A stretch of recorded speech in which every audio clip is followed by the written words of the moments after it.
The first date is like a new chapter in a book. Nervous excitement fills the air as two people meet to get to know each other. The first date is like a new chapter in a book. Nervous excitement fills the air as two people meet to get to know each other. They might go for a walk in the park, feeling a bit shy at first. They share stories, learning about each other's likes and dreams. They might go for a walk in the park, feeling a bit shy at first. They share stories, learning about each other's likes and dreams. Sometimes they go for coffee or ice cream, talking about favorite movies or hobbies. Sometimes they go for coffee or ice cream, talking about favorite movies or hobbies.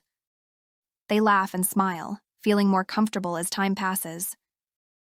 They laugh and smile, feeling more comfortable as time passes.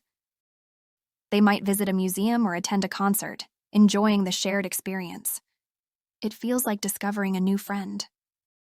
They might visit a museum or attend a concert, enjoying the shared experience.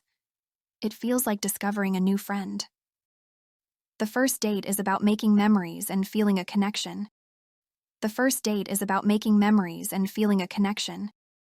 It's a step towards something new and exciting, filled with anticipation and hope. It's a step towards something new and exciting, filled with anticipation and hope.